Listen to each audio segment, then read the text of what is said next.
There are a lot of great books out there for entrepreneurs. In today's video, I'll talk about 5 that I especially recommend.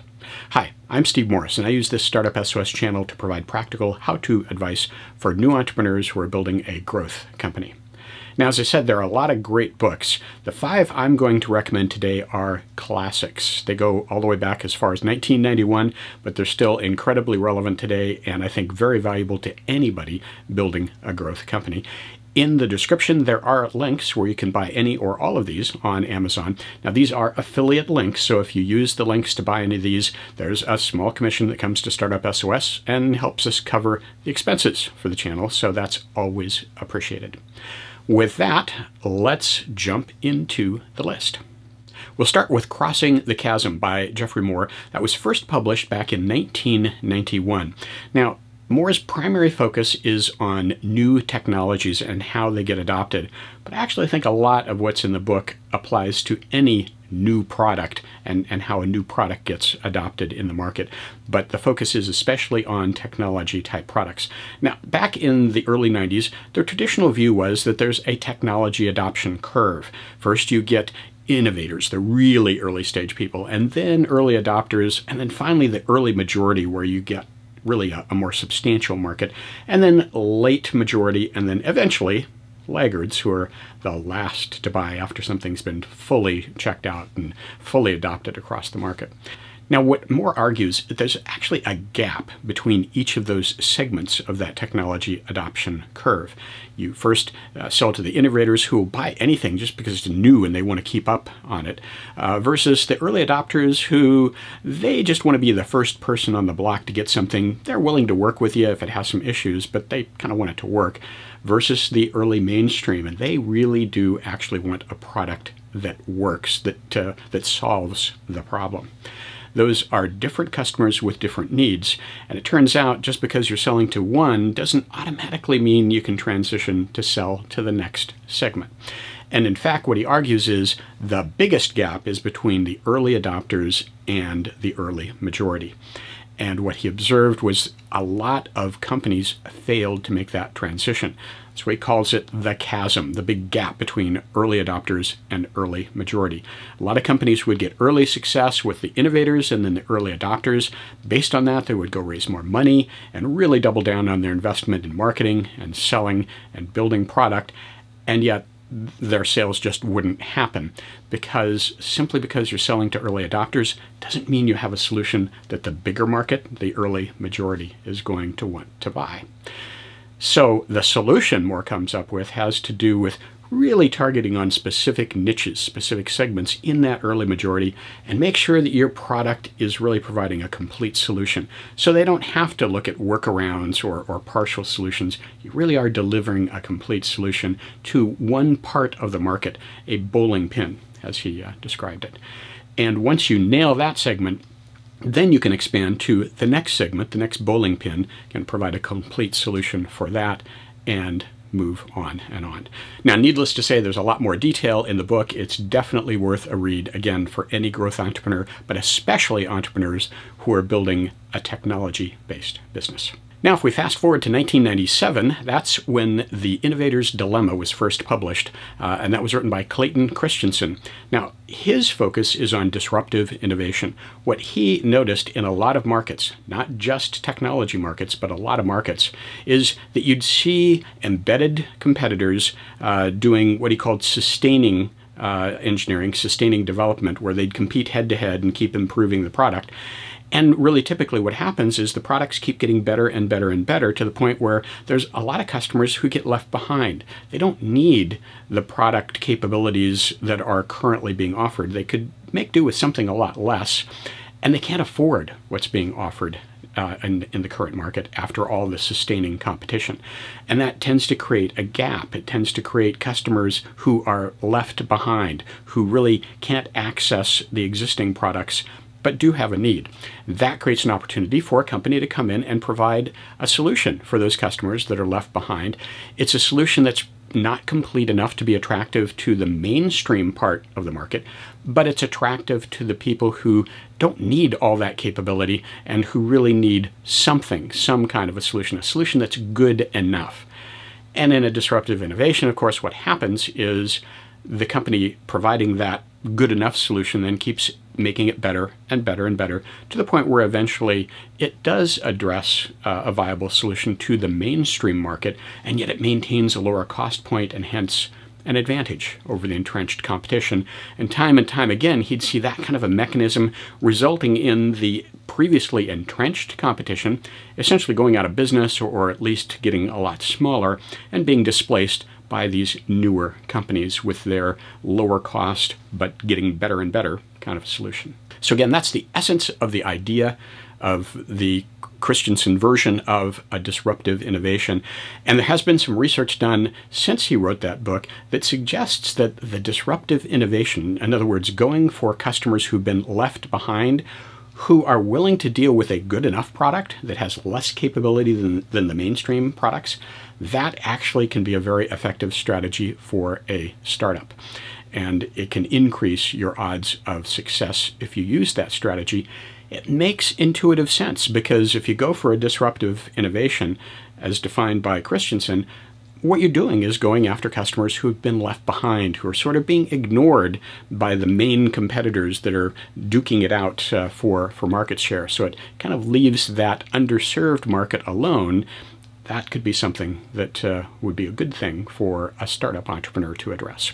So disruptive innovation, probably a good strategy for a startup to consider, and I strongly recommend you read The Innovator's Dilemma to get some great examples across a wide range of industries of how a disruptive innovation can work.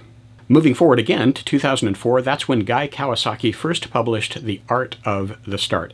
Now, this is a great, practical, readable, entertaining book that covers just a lot of really practical topics for a new entrepreneur, ranging from positioning your product to pitching to investors, the bootstrapping strategy of funding, how to recruit team members, how to raise capital, how to do branding, how to do partnering. There's just so much covered in this book with some advice that clearly comes from somebody who's been there, done that, and also somebody who's clearly got a lot of experience being an evangelist, who especially has, I think, some great advice in how to do a pitch and how to address investors. So again, from 2004, it's as relevant today as it was back then, and as entrepreneur books go, it's certainly one of the more readable books and one of the more entertaining books out there. So again, another book I strongly recommend for any new entrepreneur.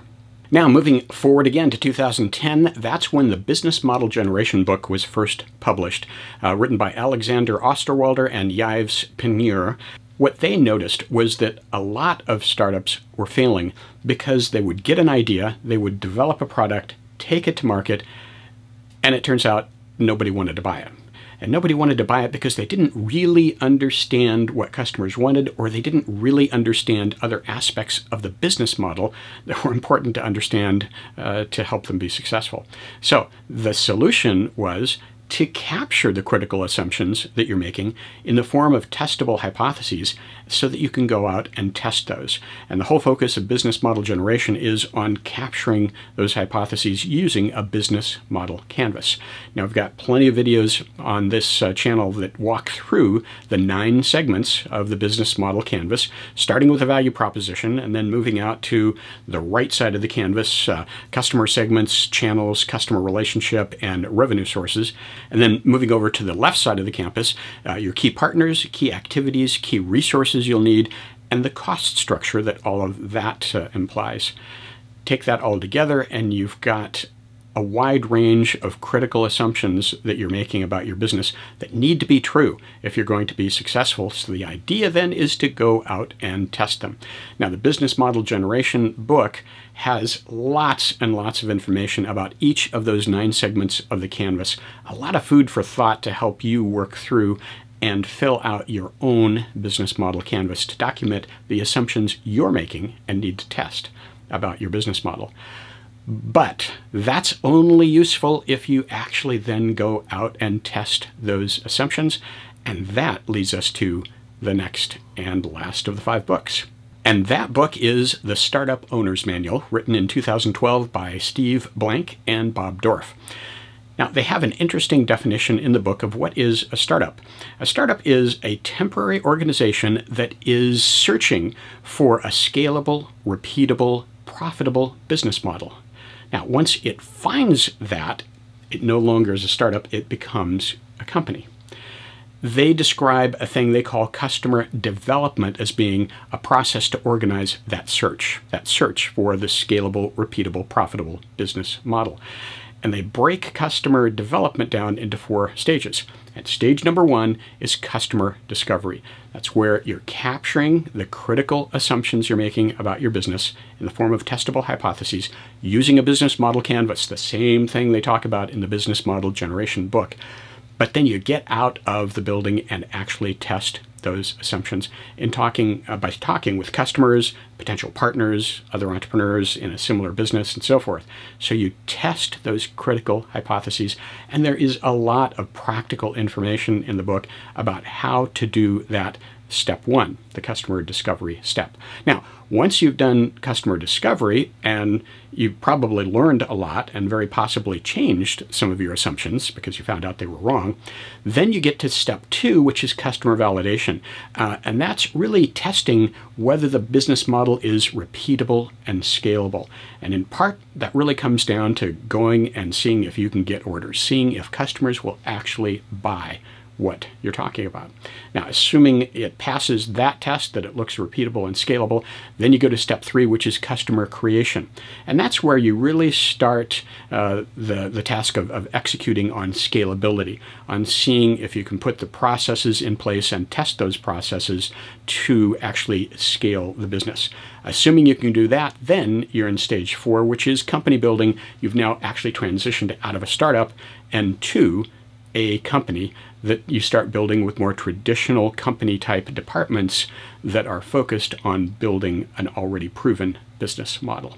Now, the Startup Owner's Manual is a little bit of a dense read. There's a lot there to absorb, but it's worth it, especially the first step of customer discovery. That's such an important step in proving out that there really is a there in your idea. And the Startup Owner's Manual is one of the more practical how-to books out there on really how to tackle that whole process.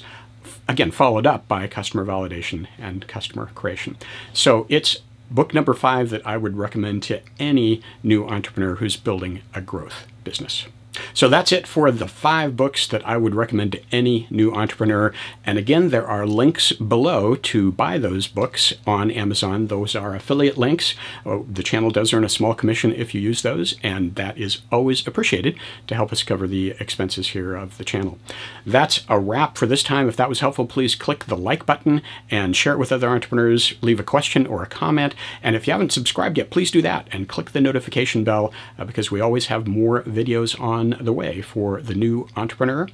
Thank you very much for watching.